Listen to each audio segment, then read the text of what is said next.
देखी भैया, यह कोरोना महामारी में तीर्थ स्थान पूजा पाठ में छूट गइल बा। यही से एगो लड़का दुखी होके भोले बाबा से का कहता सुनी सब।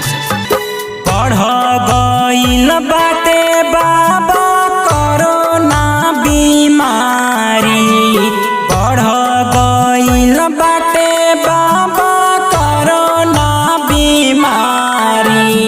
कैसे जाई है देवा घर पुजारी, ए बाबा कैसे जाई है देवा घर पुजारी। बोला बोला बाबा गरीबनाथ की। लागल लॉकडाउन बाबा बढ़ल परेशानी, लेके अवतार आई रउआ भोले दानी, लेके अवतार आई रउआ भोले दानी।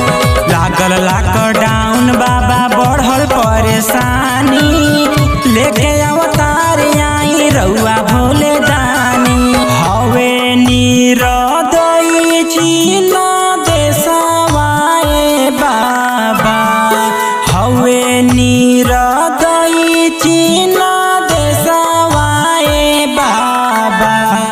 कर दीही चीन सर्वनाश, ए बाबा कर दी चीन सर्वनाश।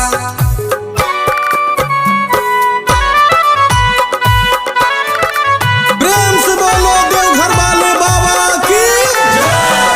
पांडे संतोष डीएस बाबू के लालाई, उमे सौजाला के कदीही भलाई, उमे सौजाला के कदीही भलाई।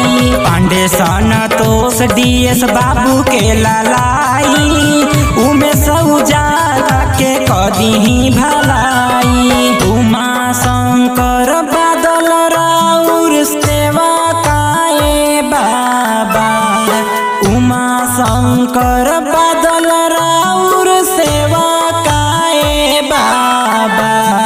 कैसे जाई बैजनाथ धाम, ए बाबा बढ़ गइल बाटे बाबा कोरोना बीमारी, बढ़ गइल बाटे बाबा कोरोना बीमारी। कैसे जाई ताता पानी धाम, ए बाबा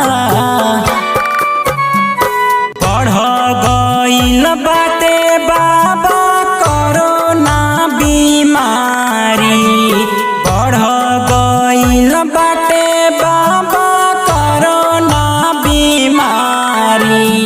कैसे जाई है देवा घर पुजारी, ए बाबा कैसे जाई है देवा घर पुजारी।